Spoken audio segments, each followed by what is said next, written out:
Welcome to Running for Real, a global community with a shared love and curiosity for running. Together we reconnect with the reasons why we love to run and discover ways it helps us become better people. Whether it's the quiet moments of a morning run while the rest of the world still sleeps, or befriending the strangers next to you at the start line of a race, we are here to connect with others who see running as the common thread that weaves our lives together.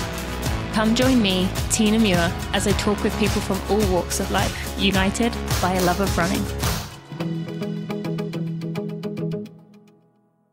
Hello, my friends, and welcome to episode 417 of the Running for Real podcast. Thank you for joining me today. I'm excited that you are here, and I am very excited to have my guests on today. Now, as you listen to this, we are about a year and a month post-book publication day for Zoë Rom and I.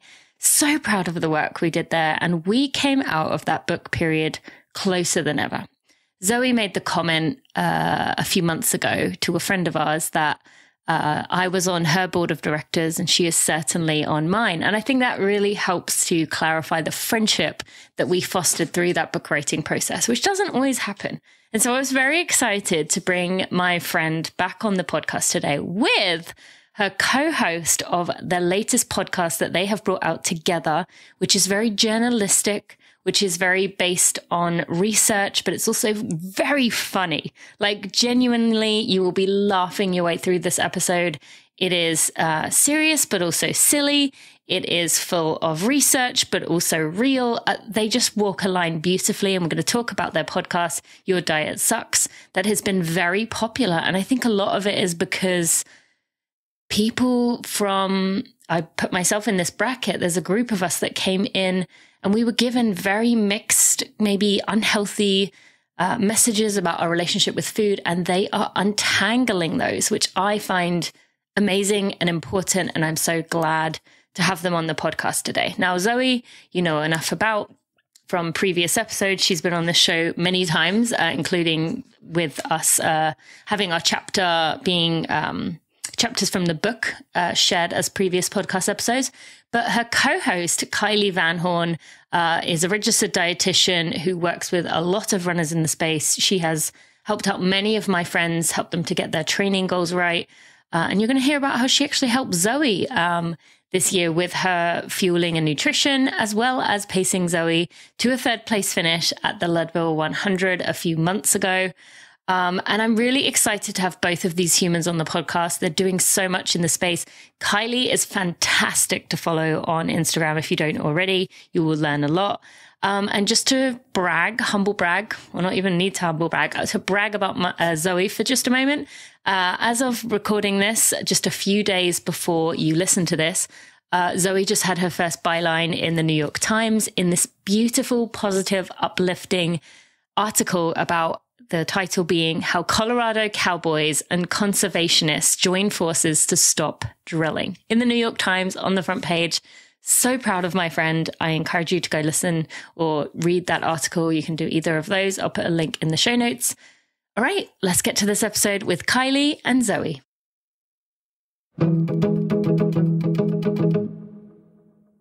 Did you see the announcement about Precision Fuel and Hydration now being the official nutrition fueling partner of California International Marathon, CIM? I have to tell you, I was over the moon when I learned this was going through. And I really am excited that the world of marathoning is finally going to get to see how amazing these products are. They will be available on course.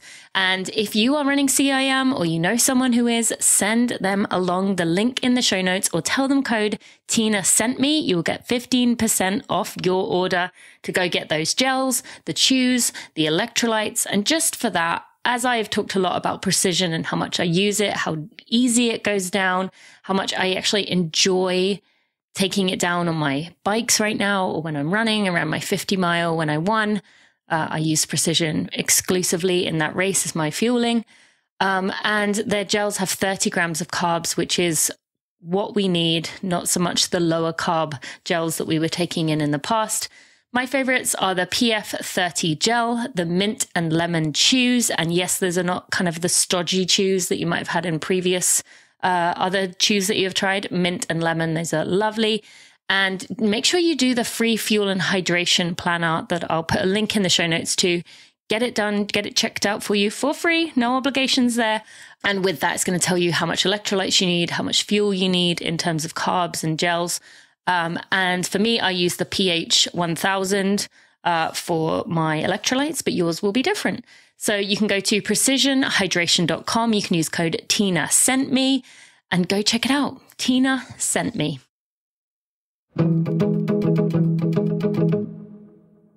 Kylee, Zoe, welcome to and welcome back to the Running for Real podcast. I'm so excited to have you both here. Thank you for joining me. Pumped to be back, Tina. Yeah. And I'm excited to be here. Yeah. And now you are well on the podcast train, both of you, with regular episodes coming out of your own podcast. So how does it feel being on the other side of the mic?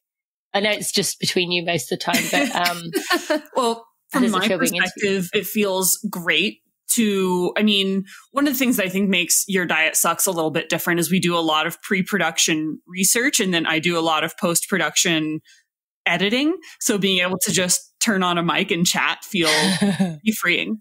And trusting someone else with the curation and the editing process. There's a lot of pressure taken off with that piece that you just have to answer the questions. Is it bringing back trauma response for you, Zoe? And about a year ago, we were doing the rounds. A little bit, actually. So I was reflecting on this time last year, we were on everybody's podcast. And I remember at one point we were on someone's podcast and I literally didn't know the name of the podcast we were on. And I was like, I need to get my head in the game a little bit more here. But since we weren't doing an in-person book tour, we hit the virtual media circuit pretty hard. And I definitely felt a little like I was oversaturating things afterwards. Yes. Well, that's in my future. Yeah. I'm getting ready for my podcast tour with my book. Yes. Yeah. So Kylee, to share more for listeners, what you mean by that.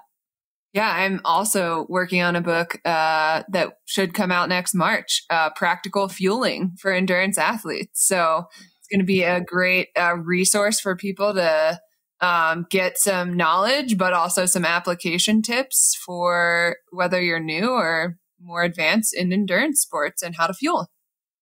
How do you see that as different to what is out there already? What are you doing that you feel was missing currently? Well, if you take a look, actually, there's not much out there, I feel like, fueling for endurance athletes. And the limited resources are very weight-centric focus. So my book is not going to be focused on weight loss, and it's going to be focused more on fueling for performance and having a healthy relationship with food. Which I think is pretty radical, that her approach in writing this book is so different than anything out there, because the majority of books that are published both in the endurance space and for more general audiences are entirely premised on how to make your body smaller, how to eat less, how to use exercise as punishment or a way of diminishing your body. And Kylee's approach is all about how to fuel yourself so that you can take up more space in the world, so that you can be more powerful and more present. And I hope that listeners let that sink in and that they get excited to experience Kylie's approach, which A, is backed by the majority of science that's being done, and B, I think offers a much more nuanced take on a lot of these issues. Okay, so I'm trying to think about how to go with this, because you both know that I'm with you in every step of the way here in terms of trusting your body, giving your body what it needs. Kylee, your social media posts are on point every time I see one. It is yes.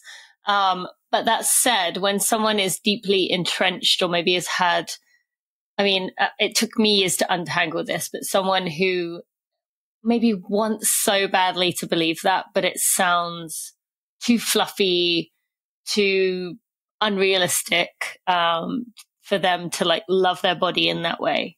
What would you say there? Because it's hard to see that side, what the three of us see, when you are it's just so alien to you. Well, I think first off, understanding that body positivity isn't just about like, oh, I have to love everything about myself. It's okay. There might be some things that I don't really like about myself, or the way I look, but the choices that I make moving forward to kind of support myself, how my response to those thoughts that I'm having, to best support my body, like in the long term. And, sometimes I'll ask an athlete to experiment and give it a try and see how they feel and pay attention to, those biofeedback markers and start there. And then, go from there. And sometimes we have to work through some of those, where are these, ingrained beliefs coming from? So I oftentimes will ask athletes like what their, body image story is and what their relationship with food, like where did that come from? And there's a long history that sometimes we have to work through those things before we can actually take steps forward. So true. I actually, when I first kind of started taking steps to heal my relationship with myself, when I was recovering from Red S, I remember Nancy Clark, the dietitian, saying to me, okay, I want you to like look at your food in buckets. You're going to get 600 calories every 4 hours? I think it was 4 hours. Every 4 hours for now. And I remember being like, what? I'm going to have like 600 calories at like 6 a.m. and then have it again at 10 or 11. And it blew my mind. But she was like, just do it. Be curious about it is what she always said, like you. And I remember getting to like the mid-afternoon, and that's typically when my sugar cravings would like skyrocket. And I was like, I need sugar. Like I would do anything to get sugar. And it wasn't there. And I was like, But it was that curiosity, as you said, of like, oh, well, my sugar cravings aren't there if I eat during the day. Imagine that. Like, oh, interesting. Looks like our bodies are really smart and give us some really interesting information. Yeah, but I love that curiosity mindset of not saying you should do this, you need to do this, but like, I wonder what happens if I do this. So I appreciate that. Okay, then you said there about focusing on athlete performance, Kylee. I'm talking to you here. We've obviously talked about weight loss being a piece of this, but for some people, that performance piece is probably maybe going to go counter to what they've always thought about nutrition, right? And you talk about this quite a bit in terms of the foods that you might be eating, but also in terms of maybe the amount that you are eating in the, it's just kind of going against what we've been told in the past. Yeah. And I think maybe the messaging is oftentimes, coming from the fitness space, maybe like less is better, oh, if you like only eat 1,200 calories, or if you fast, you can get these performance gains, or you can lose weight and get faster. And I'm challenging people to maybe switch that to, if I'm actually intentional with certain things with my nutrition and try to push that a little bit. It's again, the curiosity thing, like how do I actually feel doing something like that? Versus the opposite, kind of going against that opposite messaging. And I think that's actually where Zoe and I, with the podcast, we're trying to take some of these ideas that are out there in the fitness diet culture space and untangle like the history, where this is coming from, and then look at both sides and let people maybe make their own decisions, but also maybe change the way they're thinking about things. Or just presenting some peer-reviewed resources. Yeah, that too. Just this feels like a science. I was going to say, this feels for you, Zoe, like a perfect middle place where you want to be. If you're getting the research, you're getting your like bantery, fun, kind of jokey side out, but also able to have like serious conversation, or do it in a way to discuss some serious topics. So yeah, I think like something that was really important for us when we were crafting a vision for this podcast was we wanted to approach serious topics in a way that wasn't always entirely serious. Like serious discussions are important, like talking about healing our relationship, our bodies. that's serious stuff. But I think that approaching it with a bit of levity can actually help us see things maybe even in a more realistic way. And approaching with humor and humility can help us, I think, better sort through and disentangle the narratives we've been handed from our culture and from, endurance sports messaging and from media, that I think a lot of times poking fun at things allows us to poke holes in the stories we've just unthinkingly been handed. Yeah. And do you have maybe something in particular that kind of comes to mind when you think about that? Like an example for people? So in our second episode, Kylee walked me through the history of people fasting for athletic performance. And we likened, there was an individual who ran and garnered a lot of media attention for running 100 miles without taking in any calories. Yeah. You're allowed to do what you want with your life and body. That's pretty silly. And I likened that to sure, you're pushing the envelope of human performance, but not doing that just for the sake of doing that, I don't think is always inherently meaningful. And I likened it to, these very silly marathon records of running the fastest marathon with a pineapple on your head. Yes, technically you are doing something new and different, but how valuable is it really? And I think that, using humor allows us to break the way that jokes work, the way that comedy works. It interrupts thought patterns, which is what we're trying to do with the podcast and how we're approaching these stories about diet culture, about bodies, about food, and about science that, a lot of times we like to think we're rational beings and that we're convinced when we're pouring through the research. That's not actually how people work. Oftentimes things like humor and emotion are what ultimately end up swaying us. So we wanted to make something that embraced both sides of that had an emotive and humorous component, as well as was really grounded in the best available science and research. Yeah, no, definitely an enjoyable listen. I have really been enjoying listening to them, and I know that the community has. I've seen the comments. For anyone listening, I encourage you, even if nothing else, to go look at the videos that you two do when they're coming out. They're so good, and so funny. As you said, keeping that humor in there to remind people to go listen and to discuss these important things, but do it in a way that doesn't make it feel like you're being lectured at. Yeah. And as someone in recovery, again, it's serious, but also a big part of my process was learning how to encounter my own story with a bit of levity and humor. I totally respect if that's not everyone's experience and approach. But for me, humor is premised on being able to see things clearly and to truly understand them. So by the time I'm able to make a joke about something, to me, it signals that I really have sorted through something, and it enables me to put even more distance between my current self and past selves and past stories I told myself. Yep. Kylee, anything you want to add to that? No. Yeah. It's interesting because you've mentioned lots of things so far, like humor, curiosity, keeping things light, levity. A lot of these things are kind of in some ways taking us back to that childlike approach of looking at the world, which is where a lot of these lessons that we learned about the way things should be, the way we should eat, the way we should look at our body, the way that we should treat our body began for us. And so I do wonder if there's some kind of research somewhere, maybe you two can look this up, on revisiting those parts of your childhood, or when you had those childlike behaviors of curious, and I wonder what this feels like. I wonder what this tastes like. Going back there with this. Yeah.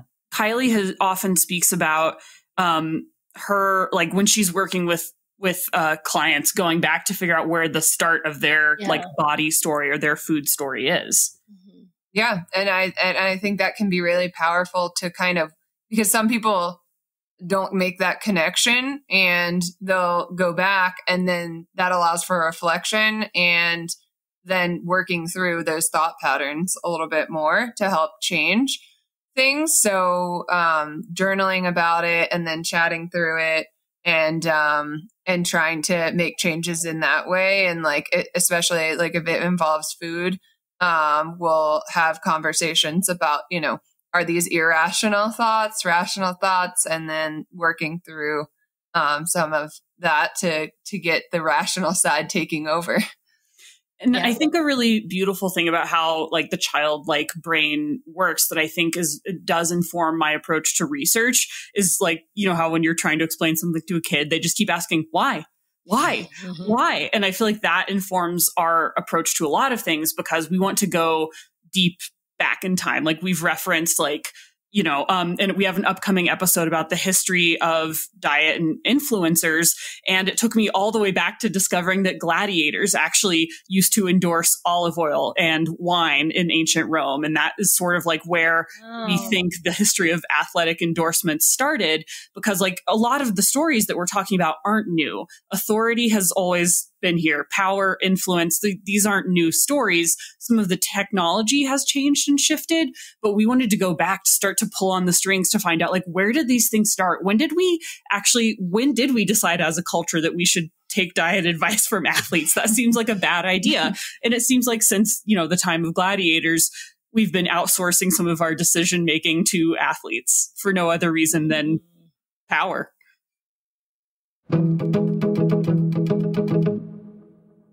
All right, friends, you have heard me talking about Runna, the #1 rated running coaching app in the world with over 20,000 5-star reviews, according to Trustpilot, Apple, and Play Store. They are on a mission to make running as easy, effective, and as enjoyable as possible. You've heard me telling you about how they do that through creating personalized running plans for all abilities. It doesn't matter if you're a first-time couch to 5K person or a 2:30 marathoner really looking to stretch every second. All of their plans are built by Olympic athletes and expert coaches. And you've heard me talking about the critical piece of the strength and conditioning plans that they have on there, the integrated mobility and Pilates plans. Those pieces are critical to running healthy.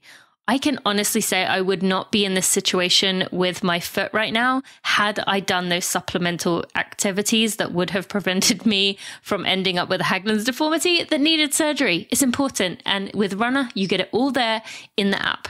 And my favorite part is that you can connect with other like-minded runners in the community section of the app. So those are some things I really love. But now Runna has an AI feature that allows you to figure out where you are at. It's going to adapt to your workout data as you go. It's going to provide pace recommendations based on your performance.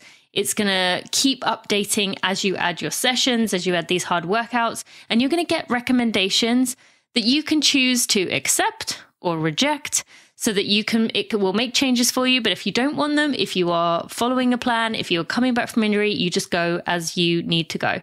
Be sure to check out that Runna AI feature that is now on there. And as a friend of mine, you can get yourself 2 weeks free by using code Running for Real. That's Running for Real with an FOR, Running for Real. That's going to give you 2 weeks off. So go check it out. Go download the Runna app and you'll be glad you did.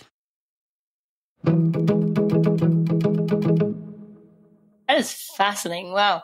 And that's a perfect example of what you do with the podcast, is taking something most people would never think to research, but it is so fascinating that you bring it to us. And it's one of those things that, yeah, you're able to look at it and be like, oh, that makes so much sense why I think this way, if it's been going that long. And this is the way that our brains work at this point. Kylee, for you, with that piece in particular, like how you did do an Instagram reel about, it was one of those, like, if you ask me how I feel about, I can't remember. But like, how frustrating is it for you that, you know, you've done all this schooling, you've got all this knowledge, you work with all these athletes, and some of it can be undone just through someone simply saying, you know, I drink this while I'm running and it makes me fast? It's definitely frustrating because you feel like you're constantly, and I've chatted with my colleagues, dietitian colleagues, about this, that you feel like you're constantly fighting against the influencers and those that maybe get a 24-hour nutrition certification online or something. But at the same time, like, I've kind of prepared myself for that when I was getting into the profession, because actually I remember you mentioned Nancy Clark, and she's somebody that I kind of looked up to in the space a little bit. And she always said that, you learn all of these things in school, and then when you get into practice, you better be ready to like learn how to work with eating disorders, disordered eating, and diet culture, because that is a big part of especially the endurance space. And so I have equipped myself with an amazing mentor. If you guys don't follow Leslie Strilling, she's amazing. She's in the eating disorder space. And I meet with her and her groups regularly. And I've gained a great skill set to help athletes kind of fight back against that. Yeah, that's so important. And I love that you have a mentor as well who helps you to, I'm sure there's many moments where you just feel frustrated, and it's probably good to be surrounded by a community of people who get it. It's invaluable. Yeah, for sure. And I do want to speak to the fact that I read on your website about the moment, Zoe, you mentioned that Kylee often talks about, the moment where it all started for people. And Kylee, you share yours on your website about, firstly, maybe if you share what it is, but then just the fact, like, I remember what mine is, and I'm sure Zoe the same, like that it can be something that is so not like a huge moment, not like you were in the middle standing on a stage and there's 700 people watching you. Like these mundane, simple moments can have knock-on effects. So maybe if you share yours and talk to the listeners about what kind of examples that you see.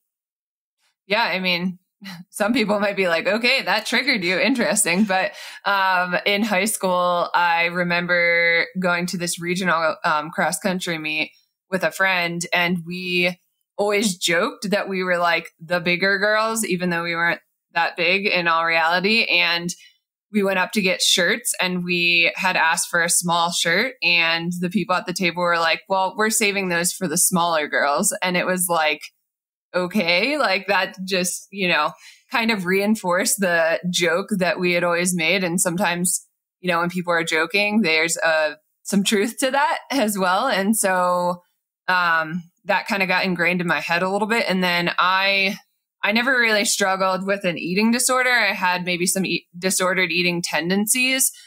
In college, that's where for me, it was like, I felt like the team aspect. Running at the University of Richmond, I had a lot of teammates that struggled with eating disorders, and it was constantly always surrounding me from a performance perspective, because people were, would only eat a salad at the dining hall or would skip a post-workout snack. And it was just, always constantly there. And that is really hard, I think, if you are always surrounded by teammates that are doing that, for you to not think, okay, I need to be doing this as well. So it was something I really had to kind of fight back against myself in those situations. Do you have any particular stories, Zoe? I was just thinking, I don't know that I have like a one moment. But I think it's like growing up in this world and in this culture, it's sort of like death by a thousand cuts. And I'm sure there was like one cut that sort of sent me over the edge, but my story is a little bit different in that, like, I developed an eating disorder before I got into sport, and sport was actually very helpful in me reestablishing trust with my body, and reestablishing, like, was helpful in my healing process. And my eating disorder was really driven by perfectionism and a desire to, like, just protect myself from criticism, and to have maximum control at a time in my life where, like, I was in college and things felt really scary and out of control. And it was like a way of me. It was just like a coping device. It was like a very classic, like not really driven by athletics for me. So, and again, like, I think the fact that I can't necessarily point to like, here's like where it started, is because like, it's the water we're swimming in every single day. I can remember every fucked up thing, that everyone ever said like about my body to me. I can even remember the positive things, which like even drives me crazier, because I don't want my brain to waste energy and time storing those really dumb pieces of data when there are more important things I should know. And like, it sort of feels like for me, it felt like when you have an app running in your phone in the background all the time, that's just like draining the battery. That's what that culture felt like to me, just like constantly every day living in something that wears you down and exhausts you and runs counter to my programming, which really is to be joyful and like full of life and big and powerful, and being able to turn that to, you know, close out of that app was really, really life-changing for me. Sure. Yeah, no, it's hard to do. And as you said, Zoe, it is the water. It is everywhere. I mean, I can't remember if I told you both this, but last year, probably, I don't know, 6 months ago, my daughter, Bailey, was in kindergarten. She came home and she said, I don't like my face. And like, I don't know if I'll ever forget that moment. And I was like, I just had nothing. I was like, what do you mean you don't like your beautiful face? How could you not like your face? But it was just, must have been something someone said or I don't know where that came from, but like it, you know, and to think at the time I was like, this started at 5. How is this starting age 5? So I read a really fascinating study about normative discontent, which is the phenomenon probably a lot of us female identifying people have experienced, where women will actually bond over sharing what they dislike about their bodies. And I remember that being like a pretty big part of my experience growing up as a female in the South. And even if like there are things that we feel neutral or positive about, the way that we've been told to forge connections with other women is premised on diminishing ourselves and tearing ourselves down based on our physical appearance. And I think that we're trying to build a space that's like all about connection through, being bigger and like celebrating our bodies, or just allowing ourselves to feel however we feel about our bodies, but not necessarily like trying to, you know, like, hotwire connection through these like really, really poor means of establishing relationships. But I mean, it's been studied in, you know, in children, like this is how young girls will bond. This is how like, I remember hanging out with some older friends in their 60s and they were doing a similar thing. And that just broke my heart. Just these like amazing, like accomplished women.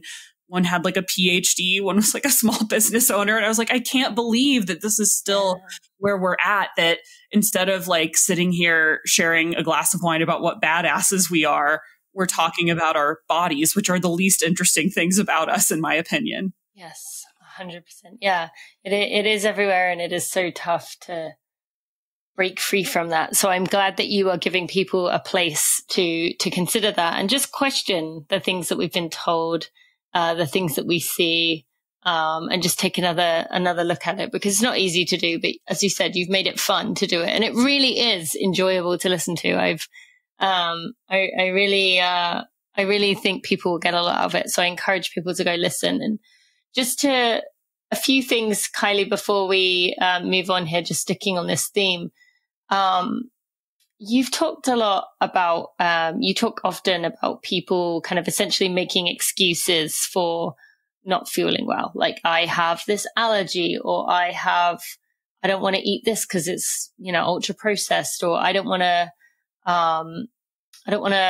have a stomach upset, or whatever it might be. Let's talk through some of the things you hear often, and how that ties into what we're talking about here of maybe, we've been influenced to think a certain way, and we're now using it as an excuse for not fueling correctly. Yeah. And I think that's where going back to the curiosity thing, right? It's like, where does this come from? And the why. And a really interesting thing that I've found is that when you get deeper with people, it really, I would say, the majority of time comes down to a weight piece for a lot of people. Like, they're scared of gaining weight. They might be scared of like having GI distress if that's something that they've experienced before, and they really don't want to poop their pants on a run or something and be embarrassed. But I would say like the weight piece and the body image piece is one of the biggest factors when you really get down. Cause I'll keep asking people, but why? Like Zoe was saying earlier, but why? And it'll get down to, it's a weight thing, you know? And so, I think a lot of people will use these forms or ideas of maybe control to help them feel like they're in control so they won't gain weight. But that can backfire with other consequences, mental and physical. Yeah, we see that time and time again. I actually was very interested during this surgery recovery time, which Kylee, you're about to head into. For listeners, Kylee has the same Haglund's deformity that I had, and we sat down on the curb together at Leadville 2023, and I just remember feeling so much relief that there was someone else that knew what I was going through, because it is rough. And while you're about to go into this period, like, I was very curious myself. Like, as of this recording, I've run like 12 minutes in 5 months. No, well, Zoe, that was when I was in Leadville, so it's not recent. So we paused again. But I'm saying I was curious how I was going to handle this period of time, because it's longer than I've ever experienced. There was no, that's a long enough period of time to where I could have like really slipped down a slippery road, and I didn't. And I really feel proud of that and happy with that I continue. That curiosity piece once again came in of like, okay, I could not eat, much for lunch, but then am I helping my body recover? No. And same with me right now. I've been eating meat because I'm like, what is best for my body to heal? I think a bit of chicken is going to do me some good. So, it's been an interesting process with this of seeing that it is, at least for me, it is possible to not only avoid those behaviors that you knew once before when you're running and everything is normal, but also when you're in a period where everything is unknown. So any last things on that you want to share, either of you, just about, the culture that we live in? I think that it just, again, we just wanted to offer a counter narrative and a fun and lighthearted way of pushing back against all of this stuff, because it can be like really scary and it can feel super dark. But I don't think that painting it as darker than it is has ever helped anyone heal. Like, healing and recovery is an amazing, beautiful process. And it's also hard as fuck. And there's lots of ups and downs. And it is probably for many people like myself going to be an ongoing thing that you have to actively like keep showing up for every day. Like, there are, periods of injury like are very stressful in terms of like not having a coping mechanism to fall back on, it, to constantly have to check my relationship with food, with exercise, with perfectionism. And I just think that I would just offer that there are other ways of being, and they can be really fun. And then, I think I've had people thank us for the podcast so far, because we're not talking about these topics in just like this mainstream way that you could just read a book or read an influencer post online, that we're actually having people think about things a little bit differently.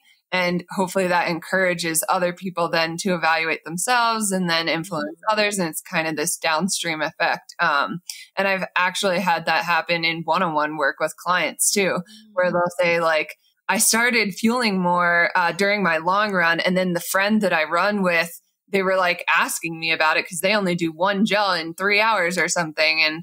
And then it has this downstream effect. And so hopefully, that's the kind of impact that something like this kind of podcast can have too. Like, we are the culture. We all are the culture. And if we don't like the culture we're in, we have the ability to change it. We do not have to live out the narratives that were handed to us.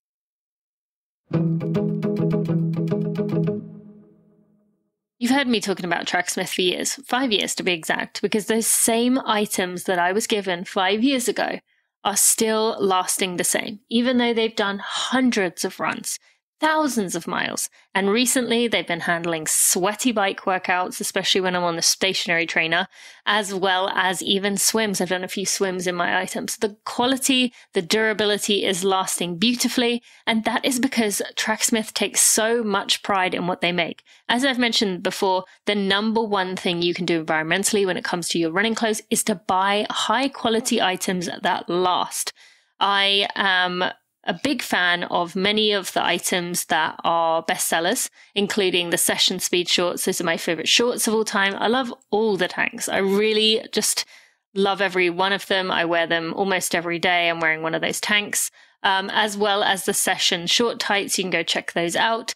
And I encourage you to use code TINANEW for $15 off your order of $75 or more. That's use code TINANEW, TINANEW at tracksmith.com to get yourself that special offer. Get yourself some quality items, make them last. You will be amazed with the quality, the durability, and they're going to look good too. Go check it out at tracksmith.com.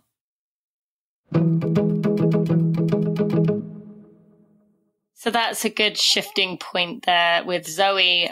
You recently finished second at Leadville, which was incredible. And I mean, I know Kylee can say the same, especially being right by your side as your final pacer. But like the love I felt for you every time you went past me was just like I felt like it was me out there as well. Like part of me was running along, and so it was it brought me so much joy, and to know that like not only did you enjoy yourself, but you finished second, had your redemption moment after 6 years.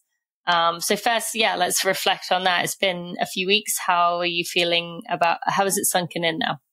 I mean, one of the things I always love about running is like win, lose, DNF, you still gotta like go home on Monday and live your life. And like my dog doesn't know what happened over the weekend. Like the people that love me aren't treating me any differently. A lot of the facts of my life haven't changed, but I think the thing that I always walk away from these things with is realizing that I was that girl the whole time. And that's how I felt like in the build up to this race. I felt like I was the person capable of doing exactly what I did. On race day, it felt really great and meaningful to be able to like bring that to fruition and invite other people into it, because previous to that, it's just a feeling you have in your head. But when other people are able to join you in a story you've been telling yourself, that's the thing that keeps you from just being an insane person. But that's also just an amazing feeling to share, like that level of confidence and competence with other people. Yeah, no. Kylee, do you want to add anything from seeing it from your side? Yeah, I mean, I feel like Zoe's been my best training partner over the last 4 years, I think, maybe. We do so many training runs together, and she's had some great races in the past and maybe races that she was disappointed with, but it was pretty meaningful for me to be able to like see the hard work that she's put in, and also not just in like the running training itself, like the things that she's gone through to come to fruition on race day. And then I was able to like do that last section with her. And even though she said 2 words to me, it was her quietest moments with me ever. It was really meaningful to see that. Yeah, no, so special. And as we were saying before we started recording, just the truest example of the concentration and energy it requires just to keep moving in those final 10 miles or 13 miles of a 100 miler. So there were a lot of fun moments. I'll say, like, I always approach these races, I think, again, like in the spirit of running 100 miles, which is a silly thing to do with one's time and energy. Like, we had body glitter, we had friendship bracelets, we had a blow up unicorn. I had like cute little heart-shaped glasses and glow sticks. And like, I always try to make that really fun for everyone, because I'm trying to extend how I feel in my head out to other people to welcome them into my mindset. And I think that was also exemplified by like seeing you along the course, like being able to just yell, "I love you" at people at the top of your voice during a race is pretty dang special. Yeah, no, absolutely. So then let's talk about your nutrition piece then, Zoe. Going from someone in recovery to listening to Kylie's advice with getting your fueling correct. If 100 mile, it becomes critical. Talk through like how you prep for that and how you work together to make sure that you were ready on race day.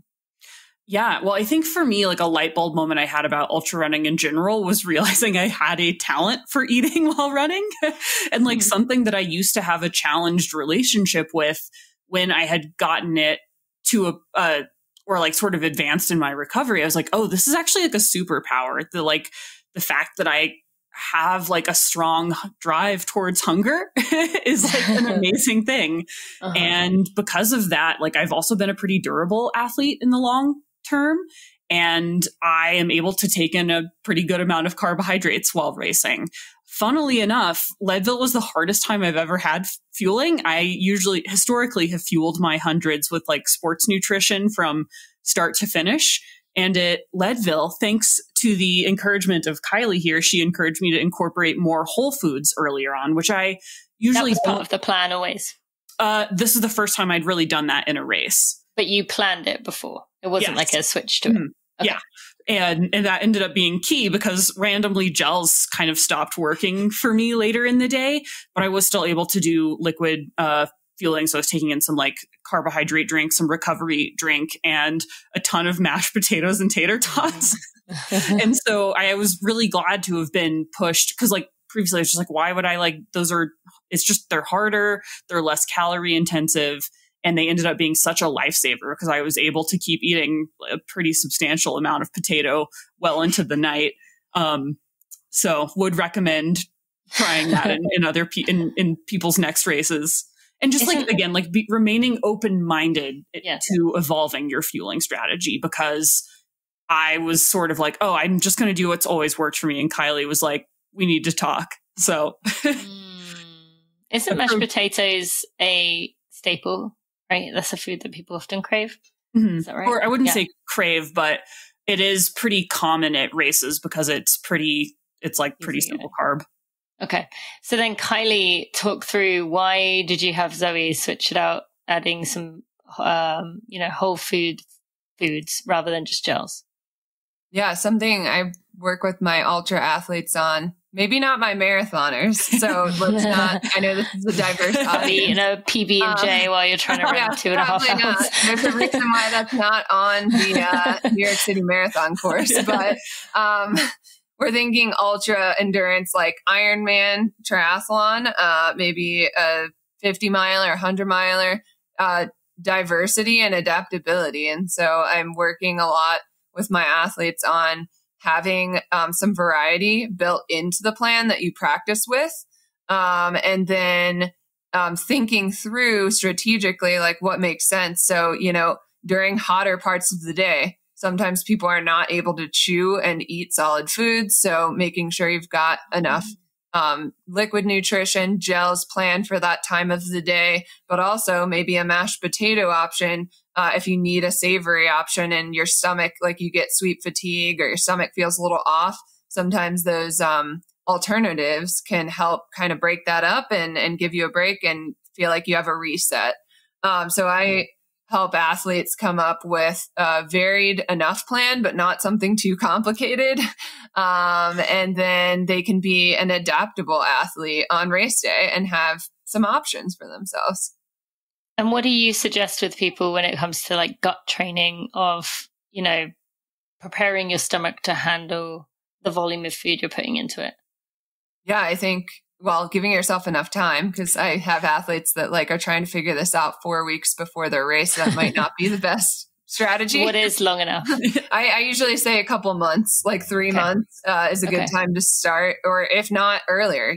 People are like, oh, I should maybe wait to have a race fueling session with you until it's 3 months before. I'm like, actually, you should just do that now and try to figure it out, because the figuring out process takes a little bit of time, and it's kind of nice to have that time to be able to test things. So you also don't want to go into a long training session and be practicing multiple different things in that single training session if it's new for you, because it's going to be difficult to discern what is causing your issue if you have a stomach issue. So usually testing maybe one thing at a time first, and then doing a combo and strategically figuring out what's going to work together for you. And does it help you to eat a meal and then go out for a run? Does that to kind of train your stomach up to just handle more in there, or does that not really do anything? Like I'm talking like a regular because meal. It's food that you're not, and Kylie, correct me if I'm wrong, but because unless you're planning on eating that same food, you're not like really, you're giving your body a different stimulus than the one that it would experience on race day. Okay. Kylie, agree? Yeah, no, I do. I think the point that I would make though is, think of your long run as your mock race day. So like whatever you are planning on having race morning, it would be great to also do that during your long run day too, no matter what you're training for, half marathon, ultra distance. Because you can gain those gut adaptations and kind of get yourself used to like the timing and the composition of what you're eating. And, but to Zoe's point, like you don't, eating maybe whatever you're planning on having during the race beforehand or whatever, that probably isn't going to have much effect on, your ability to tolerate things during your race. Yeah. So interesting. Thank you. But it can be mentally, like there is like a mental component to like telling your brain, like, I'm the boss. You're not the boss. I can eat a ton and run. You're not in charge of me. I could see that being the case. Okay, final question about this. Did I read that David Roche, who, for listeners, who ran a course record by 20-something minutes, 17 minutes? Yeah. Course record that had been there for 20 years. He talked about, did I read that he would eat gels for like the 30 minutes and then give his stomach a break for the other 30 minutes? Kylie, is there anything to that of, if I read that correctly, I feel like I should have checked this before, but I didn't plan on asking it. Something about like with taking gels, with taking nutrition, of having like a more concentrated period of having it and then taking a break, or is it better to spread it out throughout the hours? I think the difference with David's race is that he was pushing the carb limits, I think, a little bit as far as, what's been studied to be able to be tolerated by your gut. So, he was pushing in, I believe, 120 to 130 grams of carbs an hour, which is really on the extreme end of things. And so we just kind of have to think about our individual selves when we're looking at this. Like a lot of my athletes just do not do well with that high of carbohydrate intake. And so my guess is that for him, like pushing a lot in, taking a break was almost essential so that his gut could absorb what he was taking in high quantities. But for a lot of my athletes, like they do better with, regular intake over the course of an hour, like maybe every 15 minutes or something. That works better for them. This is where everyone's an individual. So you got to practice and try to think about, okay, what's going to work best for me? And then the practicality aspect, I would say, like, are you able to get a ton of nutrition in at 30 minutes and then take a break and like that's all you're doing and get all your nutrition in? Or is it easier for you to break that up and kind of consume over time? Things for people to consider. Yeah. Thank you for that. Gotta approach everything as an individual. Absolutely. I feel like whenever I ask Kylie a question on the podcast, her answer is almost always, it depends. Yeah. I feel like that's the ultimate answer to every question at the end of the day. Which we well know, Zoe, with our sustainability work of, there's no like one size fits all for everything. No, I think like as humans, we desperately want a simple answer to these tough questions. How do we fix diet culture? How do we stop climate change? And like, listen, if we had the answer, like, would we be podcasting for a living? Probably not, but I think that starting those conversations is essential. Yeah. So Zoe, I do want to hear, so since you would have last been on this podcast around now, a year ago. You have been up to some other fun stuff other than crushing it at Leadville. So do you want to share some of that, of what else you've been up to? Yeah, well, I am now podcasting much more for a living, which has been really fun. Yes. So I'm doing podcast production for Ultra Sign Up in addition to Your Diet Sucks. And that's been really fun because I've been given a pretty long editorial leash in terms of like who I book as a guest and what we talk about. And that has really enabled me to sort of get back in touch with my sense of like play and creativity when it comes to these things, and feeling like my voice A, exists, and B, matters. And that has been so fun. And I also just love producing audio. Like I love getting into the waveform, and like just I find it very meditative and creative. Like I'm a maker at heart, and I had sort of strayed from that inclination in my career. So being brought to like doing what I love most, which is just making things, you know, like I don't need a fancy title. I don't need a fancy byline. I just want to make things that have impact in the world. And so that's what I'm doing. And I'm also coaching. Yes. Okay. So is there anything else either of you want to share before we kind of, I recap like all the things that we have talked about, for people to go find more and find the podcast and find Kylee if they want to work with you, for their nutrition, or Zoe if they want coaching as an athlete, like anything else along the messaging that we've been talking about today that either of you feel you wish you could have said? I will make one additional plug that Kylee has an offering called the Flight Collective for people that, you know, maybe don't need one-on-one work consistently with a registered dietitian nutritionist, but for folks who want to join a really positive community of like-minded athletes and want to get some feedback from Kylee and get her to answer your nutrition questions, the Flight Collective, and you can join by going to her website, flynutrition.org, is such an amazing and fun space. Hashtag not sponsored. I just like it. You two truly are best friends, you know, to plug each other's stuff. I love it. Kylee, anything? And I kind of want to make the point that the podcast that we're doing, it's not just for those that identify as female. We're trying to grow the population of listeners that are listening to the podcast, and we want people to keep an open mind when they're exploring it. It is by two women, but it is for everyone. So encourage everyone to kind of just give it a chance and take a listen and change your perspective on nutrition and fueling. You can even rage listen. Still counts. We still get the download. Okay, that's one approach if people want to go about it that way. I just want to thank you both for all that you do in the community. As I said, definitely for listeners, both of these humans are amazing follows online, very positive, very affirming, validating, going to learn from them both, and just funny and fun as well, keeping that lighthearted piece in there. And I adore you both as humans. So thank you for all that you continue to do. And I'm excited for what's ahead. So thank you for joining me. Great seeing you, Tina. Thanks, Tina.